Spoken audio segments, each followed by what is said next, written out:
t'es folle, mais qu'est-ce qui t'a pris, t'as perdu un pari, tu nous as fait une Britney. Je pouvais pas juste avoir envie en fait, c'était pas suffisant.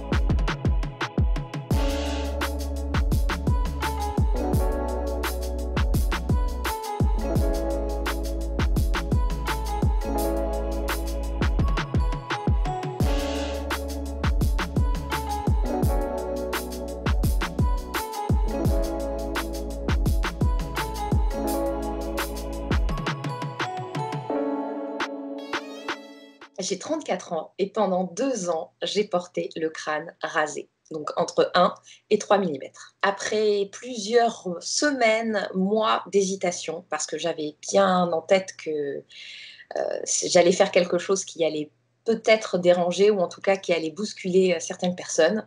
Un jour, je me suis dit, je le fais. Et c'était génial parce que c'était un moment justement que je raconte dans ce livre qui est assez grisant en termes d'éveil à la liberté et de découverte de soi. Pourquoi cette coupe-là particulièrement à ce moment-là? Je crois que je cherche encore, mais j'avais envie de le faire, donc je l'ai fait.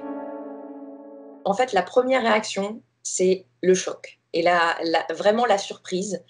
Ça se caractérise souvent par un mouvement de recul.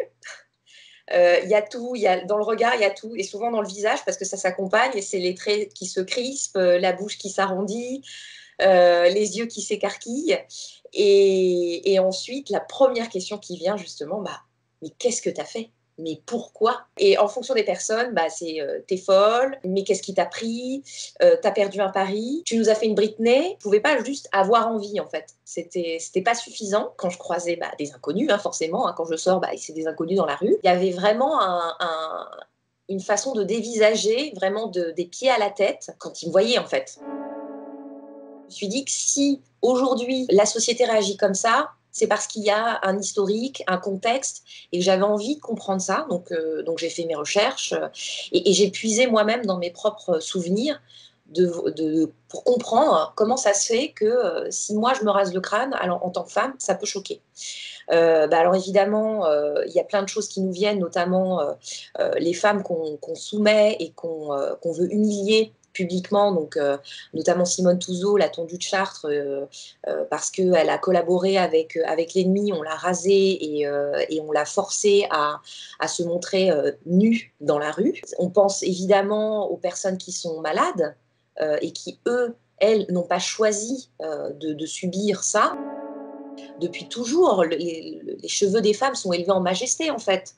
Et c'est d'ailleurs pour ça que j'ai appelé ce livre La Vénus se rebelle. Moi, je pense à la femme Vénus, qui est la déesse de la beauté, et qu'on présente peu ou prou toujours de la même façon, c'est-à-dire avec des cheveux longs, une certaine volupté, une nudité. Et voilà ce qu'est le stéréotype de la femme depuis toujours. Et la beauté, ça passe par des cheveux.